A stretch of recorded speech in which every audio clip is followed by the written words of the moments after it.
فقط دنیا کے مال کو، دولت کو، نبی پاک علیہ السلام نے فرمایا وہ لعنتی ہے جو درہم اور دینار کا بندہ بن گیا ہے،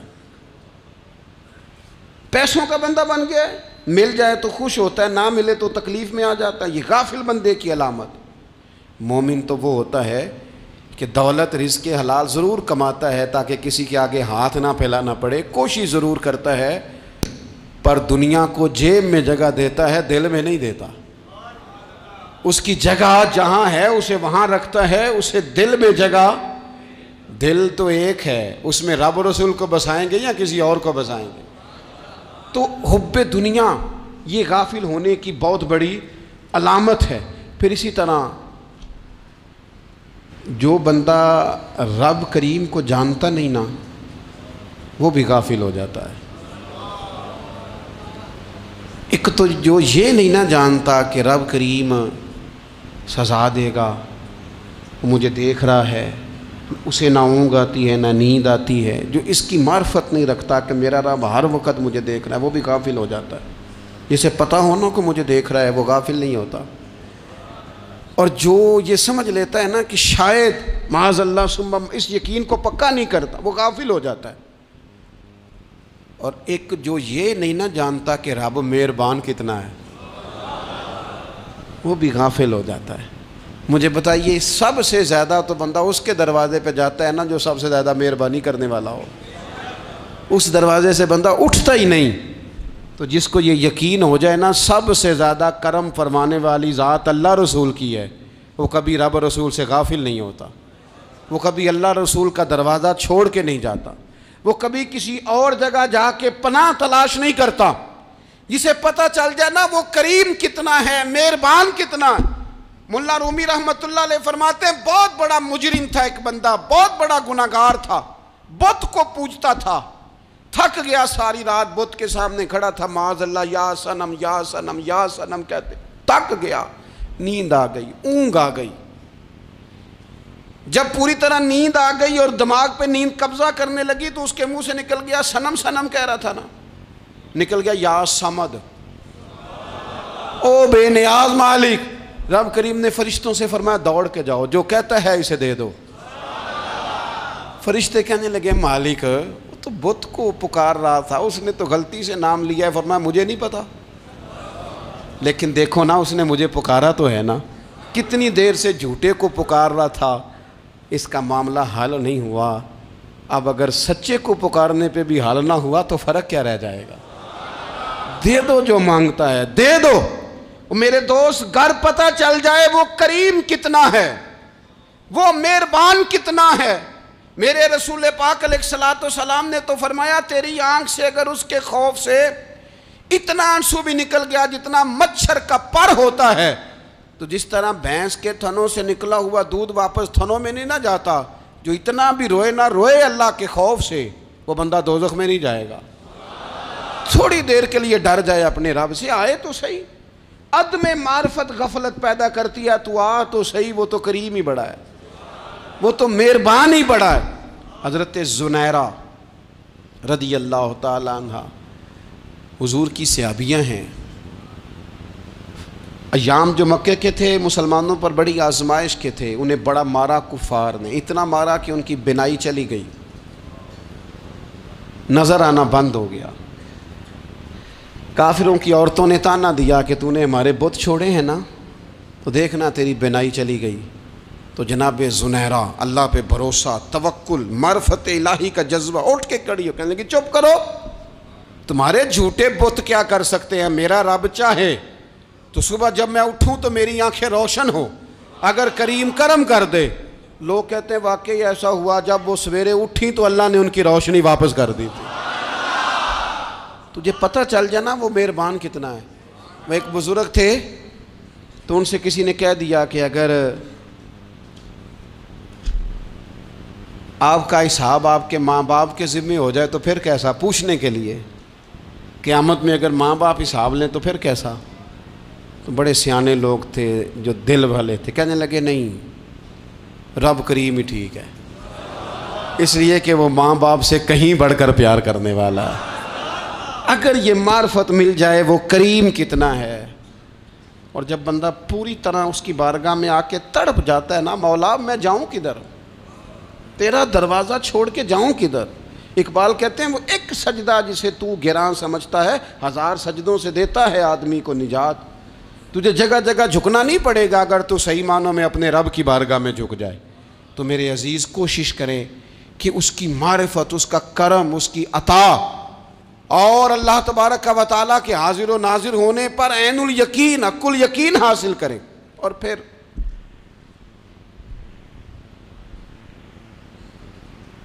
8ویں بات یہ ہے کہ غافل لوگوں کی صحبت بھی بندے کو غافل کر دیتی ہے۔ غافلوں کی صحبت میں نہ بیٹھیں، ان کی صحبت میں بیٹھیں جن کے پاس بیٹھنے سے دل میں رب رسول کی محبت پیدا ہوتی ہے۔ غافلوں سے بچیں۔ چنگیاں دے لڑ لگی ساں تے چولی چ پھل پئے، تے جدوں میں پیڑیاں دے سنگ رل گئی تے میرے اگلے بھی ڈول گئے۔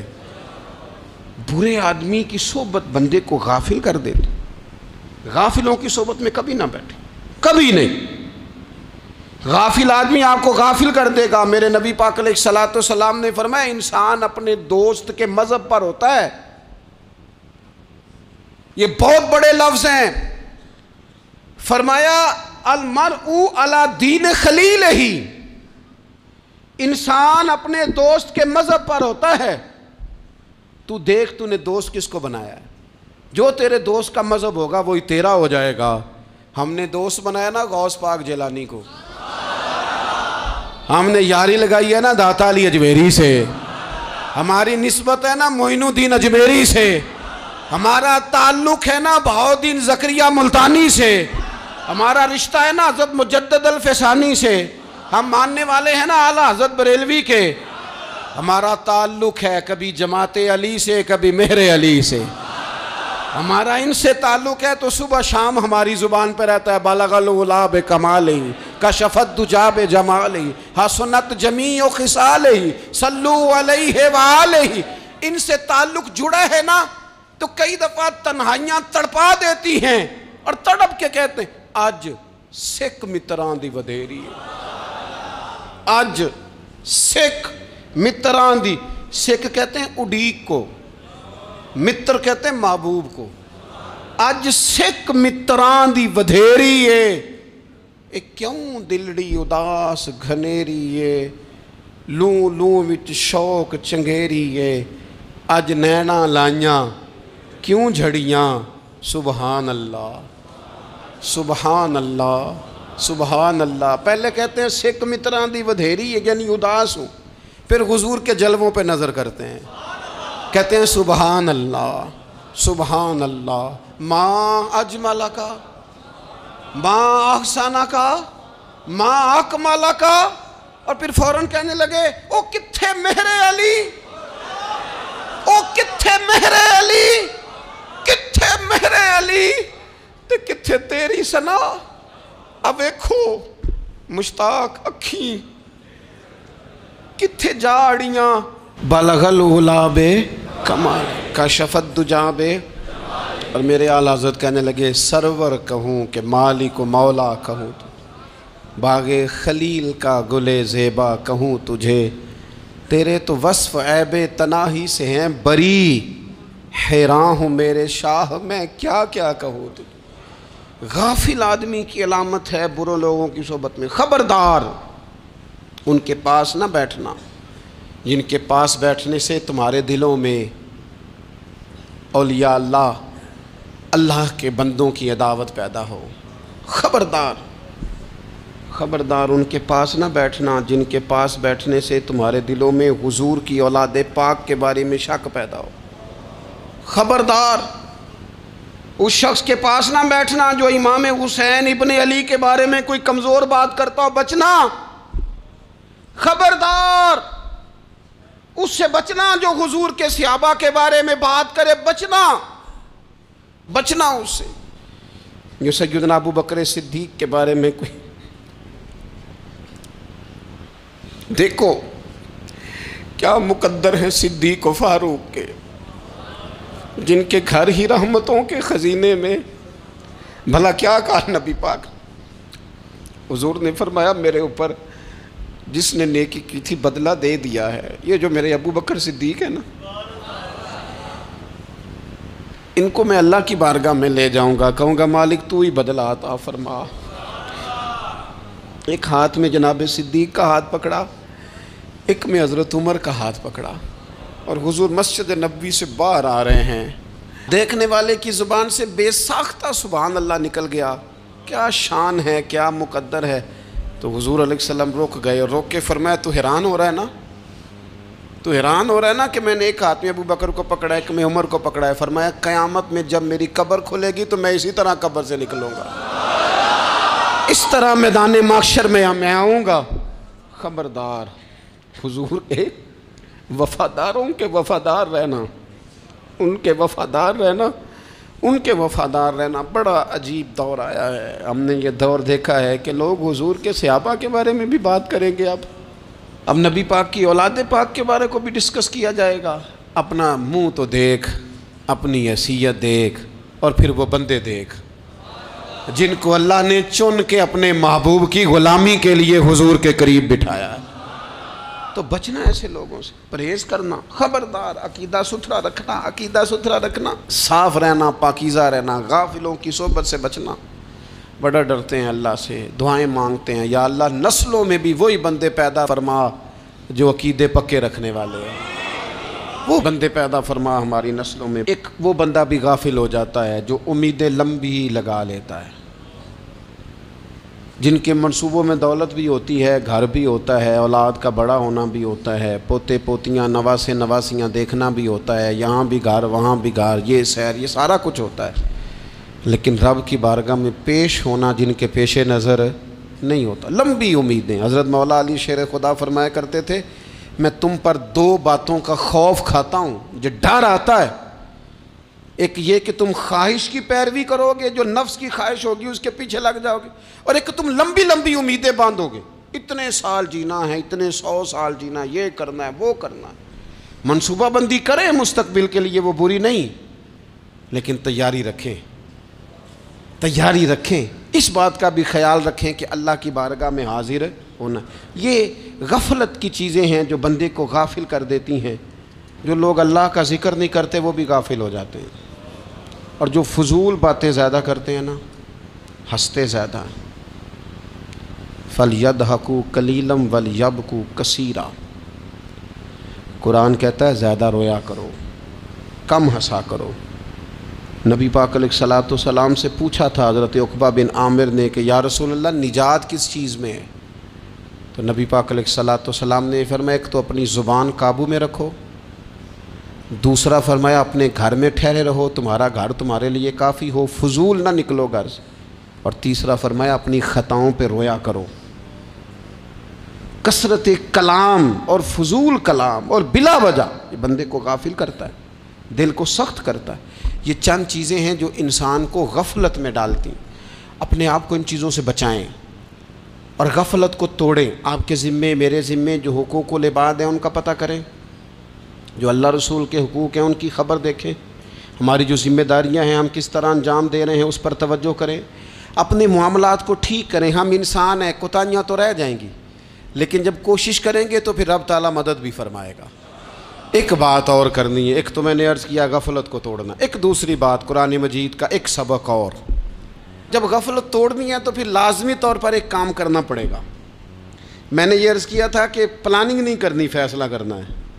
تو فیصلہ کرنا ہے تو کرنا کیا ہے؟ پھر قرآن حکیم نے سورہ بقرہ میں کہا فاستبقوا الخیرات، یعنی تم نیکیوں کی طرف دوڑو، جلدی جلدی نیکیاں کرو، فٹافٹ، دیر نہ کرو. فٹافٹ سے مراد یہ نہیں کہ نیکی جلدی جلدی کر جاؤ، یعنی ٹال مٹول نہ کرو خیر کے کام میں. کل کریں گے، پرسوں کریں گے، عمرہ کر رہے ہیں پھر نیکی ہیں، حج کر رہے ہیں پھر نیکی ہیں، بچے بیال ہوں پھر میں نیک ہوں. یہ تھوڑا سا یہ کام ٹال مٹ. فاستبقوا الخیرات، نیکیوں کی طرف دوڑو، جلدی کرو، بھاگو. نبی پاک صلی اللہ تعالیٰ علیہ وسلم نے فرمایا 5 چیزوں کو 5 چیزوں سے پہلے غنیمت جانو. حضور علیہ الصلوۃ والسلام فرمانے لگے ایک تو تم جوانی کو نہ بڑھاپا آنے سے پہلے پہلے غنیمت سمجھ لو. نبی کریم صلی اللہ تعالیٰ علیہ وآلہ وسلم ارشاد فرمانے لگے کہ اپنی صحت کو غنیمت جان لو بیماری آنے سے پہلے پہلے۔ پھر حضور علیہ الصلوۃ والسلام فرمانے لگے اگر اللہ نے تمہیں مال دیا ہے، وسعت دی ہے، تو نیکی کر لو، خرچ کر لو اللہ کے راستے میں، خدا نہ خواستہ تم پر غریبی آ جائے۔ اور پھر حضور سید عالم صلی اللہ تعالیٰ علیہ وسلم فرمانے لگے اگر تمہیں اللہ نے کچھ فراغت دی ہے، بہت زیادہ مصروف نہیں ہو، تو غنیمت جان لو، جلدی سے نیکی کر لو قبل اس کے کہ تم مشغول ہو جاؤ۔ اور پانچویں بات حضور نے بیان کی، فرمایا زندگی کو غنیمت جانو موت آنے سے پہلے پہلے، جلدی سے نیکی کر لو۔ نیکی کے لیے ساری زندگی منصوبہ بندی نہ کرتے رہو، نیکی کے لیے دیکھو نا، ہماری زندگی میں یہاں دنیا میں رہ کے چند منٹوں میں وہ نیکی کی جا سکتی ہے جو قیامت کے بعد صدیوں کا ہمارا فائدہ کرے گی، صدیوں کا فائدہ کرتے نہیں، پلاننگ کر رہے ہیں، منصوبہ بندی کر رہے ہیں، بس تیاری کر رہے ہیں، بس حضرت آپ دعا کر دیں، اللہ تعالیٰ دعائیں بھی قبول فرمانے والا ہے، لیکن جو نیکی نصیب ہوتی ہے اسے جلدی سے کر گزریں، اسے فٹافٹ کریں۔ میں ایک گاؤں میں گیا، اب تو خیر وہ دور نہیں رہا، یہ 10-15 سال 20 سال پہلے نا جو نوجوانوں کی مصروفیات ہوتی تھیں ان میں سے ایک مصروفیت یہ ہوتی تھی کہ گندم لے کے چکی پہ جانا ہے، آٹا پسوا کے لانا ہے۔ یہ ایک بڑی، چونکہ سبھی گھروں کے اندر سال کے لیے گندم سٹاک کر لی جاتی تھی، تو گندم لے کے جانا یہ ایک ڈیوٹی ہوتی تھی۔ ایک نوجوان ایک گاؤں میں، اس کی مجھے تعریف سننے کو ملی، تو ایک بوڑھی اماں کہنے لگی یہ تو بڑا نصیباں والا ہے، سارے اندر آٹا پیا لے ہوندا ہے، اور آتے جاتے پوچھ لیتا ہے کہ اماں کوئی، کہنے لگی میرے بچے باہر ہوتے ہیں، یہ مجھے دوائی بھی لا دیتا ہے شوگر کی، میں مریضہ ہوں۔ یعنی خیر جتنی ہو سکے، جتنی، میرے ایک سنگی ہیں تو سڑک پہ کوئی بندہ کھڑا ہوتا ہے نا، اللہ تعالیٰ انہیں سلامت رکھے، بندہ کھڑا ہوتا ہے تو کہتے ہیں میں اس سے پوچھ لیتا ہوں بابا جی کدھر جانا ہے، فلانی جگہ جانا ہے، تو کہتے ہیں میں موٹر سائیکل پہ بٹھا لیتا ہوں۔ بندہ دیکھ کے مجھے سمجھ آ جاتی ہے ضرورت مند ہے، کوئی چور نہیں، کوئی ڈاکو نہیں، ضرورت مند ہے، میں اسے منزل تک، نیکی جتنی میسر آئے، جس حد تک میسر آئے۔ کیا کہا ہمارے نبی پاک علیہ السلام نے؟ حضور نے ہم سے فرمایا کچھ نہ ہو سکے تو بات ہی مسکرا کے کر لینا، اس پر ہی اللہ صدقے کا ثواب عطا کر۔ فاستبقوا الخیرات، جلدی سے نیکی کر لو، اپنے نامہ اعمال میں روز نیکیاں جمع کرو، کوئی نہ کوئی خیر کا کام روز کرو اور جلدی سے کرو۔ صحیح مسلم میں حدیث ہے، نبی پاک صلی اللہ تعالیٰ علیہ وسلم فرمانے لگے جلدی جلدی نیکی کے کام کر لو ان فتنوں سے پہلے جو اندھیری رات کے حصوں کی طرح فتنے ہوں گے۔ فرمایا اس وقت حال یہ ہوگا کہ آدمی صبح مومن ہوگا، شام کو کافر ہو جائے گا، شام کو مومن ہوگا تو صبح کافر ہو جائے گا۔ اور فرمایا لوگ دنیا کے بدلے اپنا دین تک بیچ ڈالیں گے۔ معاذ اللہ جھوٹی قسمیں نہیں کھائی جاتی، جھوٹا قرآن مجید نہیں لوگ اٹھا لیتے، لوگ دنیا کے لیے دین بیچ ڈالیں گے۔ اس سے پہلے پہلے جب فتنے اتنے زیادہ ہو جائیں، اس سے پہلے پہلے نیکی کر لو، کوئی خیر کا کام کر لو، جلدی سے کچھ ایسا کر لو۔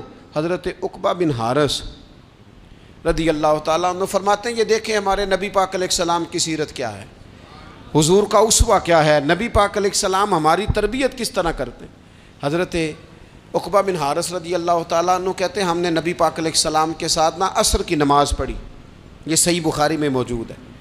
فرماتے حضور سلام پھیرتے ہی فوراً اٹھ کے گھر تشریف لے گئے۔ یہ ہمارے لیے انوکھی بات تھی، غیر متوقع تھی، پہلے کبھی ایسا ہوا نہیں۔ سلام پھیرا نماز کا، حضور جلدی سے تشریف لے گئے۔ اب ہم حیران تھے اور حیرت انگیز طور پر حیران تھے کہ کریم اتنی جلدی تشریف لے گئے۔ تھوڑی دیر ہوئی حضور واپس آ گئے تو محبوب پاک علیہ السلام فرمانے لگے گھر میں ایک چھوٹی سی ڈلی، ایک چھوٹا سا ٹکڑا سونے کا پڑا تھا، مال آیا تھا سارا صدقہ کر دیا، وہ تھوڑا سا پڑا تھا، اچانک مجھے یاد آیا وہ تو پڑا رہ گیا۔ تو حضور فرمانے لگے میں نے کہا کہیں ایسا نہ ہو جائے کہ ساری رات گزر جائے اور میرے گھر میں پڑا ہی رہ جائے، میں جلدی سے جا کے اسے خیرات کر دوں۔ میں نے خیرات کیا، پھر میں واپس آ گیا ہوں۔ جلدی سے نیکی، جلدی سے نیکی کر لی جائے۔ ہم بڑا انتظار کر رہے ہیں، بڑا لمبا ہمارا پروگرام ہے، ہمارے پاس ٹائم ہی بڑا ہے، کسی نے کان میں کہہ دیا ہے تیرے پاس بڑا وقت ہے، ابھی تو بڑی عمر پڑی ہے، ابھی تو جناب او میرے بھائی یہ لوگوں کے کہنے کی باتیں ہیں، پھر پتہ ہی نہیں چلتا۔ حالات کس طرح کے ہو جاتے ہیں اور کیا معاملات انسان کے ساتھ درپیش ہوتے ہیں. جتنی خیر میسر آئے، جتنا بھلا میسر آئے، جتنی انسان کو توفیق ملے. میں نے بزرگوں کو دیکھا، اپنے اصحاب کو، پہلے وہ خدام سے کہتے کہ میں سونے لگا ہوں، اور پابند کرتے لوگوں کو کہ فلاں وقت، بزرگوں کو میں نے دیکھا اپنے، وہ پابند کرتے لوگوں کو کہ فلاں وقت میں موجود ہوں گا، آنا. خود پابند فرماتے. اور پھر جب بیدار ہوتے نا تو سب سے پہلے خدام کو بلا کے پوچھتے کوئی مہمان تو نہیں آیا؟ اور جناب آپ نے خود ہی تو پابند فرمایا فلاں دن آنا. کہنے لگے چل یار اگر کوئی آیا تو مجھے ملا لو، میری ملاقات کرا لو. کیوں؟ اس لیے کہ دور سے آیا ہے، مجھ سے ملنے آیا ہے، کوئی خیر کی بات سیکھنے آیا. چلو میرے نامہ اعمال میں کوئی نیکی جائے گی، کچھ نہ کچھ خیر جمع کر لی جائے، کچھ نہ کچھ ڈیوٹی کر لی جائے، کچھ کام کریں اور جلدی سے کریں. حضرت جابر ابن عبداللہ انصاری رضی اللہ تعالیٰ عنہ بیان کرتے ہیں، یہ بھی بخاری میں موجود ہے. کہتے ہیں ایک صحابی نا نبی پاک علیہ السلام کی بارگاہ میں حاضر ہوئے غزوہ احد کے موقع پر، اور حال ان کا یہ تھا کہ وہ کھجور کھا رہے تھے، اور کھجور انہوں نے منہ میں رکھی ہوئی تھی. حضور کی بارگاہ میں حاضر ہوئے اور عرض کرنے لگے یا رسول اللہ صلی اللہ تعالیٰ علیہ وسلم اگر میں شہید کر دیا جاؤں تو کہاں جاؤں گا؟ حضور فرمانے لگے جنت میں. تو کہتے ہیں انہوں نے جو کھجور منہ کے اندر تھی نا وہ انہوں نے نگلی نہیں، اندر نہیں لے گئے، اس کو باہر نکالا اور دوڑ کے آگے بڑھے اور جنگ کرنی شروع کر دی، اور لڑتے لڑتے شہید ہو گئے. کیا سبق دیا انہوں نے؟ سبق یہ دیا کہ نیکی کرنے میں اتنی دیر بھی نہیں کرنی جتنی کھجور کھانے میں دیر لگتی ہے. جلدی سے نیکی کرنی ہے، فٹافٹ نیکی کرنی، اس کے اندر ٹال مٹول نہیں کرنا. اسی وقت انہوں نے کھجور باہر نکال دی، دوڑ کے انہوں نے. حضرت انس بن نضر رضی اللہ تعالیٰ عنہ، حضرت انس بن مالک رضی اللہ تعالیٰ عنہ کے چچا ہیں، میدان احد میں نا، احد پہاڑ کے قریب کھڑے تھے، لوگوں سے کہہ رہے تھے جلدی جلدی ادھر آؤ، وہ جنت جو انسان کو انتقال کے بعد نصیب ہوگی اور قیامت کے بعد نصیب ہوگی. فرماتے تھے مجھے تو ابھی احد پہاڑ کے اندر سے جنت کی خوشبو آ بھی رہی ہے، لہذا جلدی سے آؤ، ادھر دوڑو، جہاد کرو، آؤ کفار سے لڑیں. تو نیکی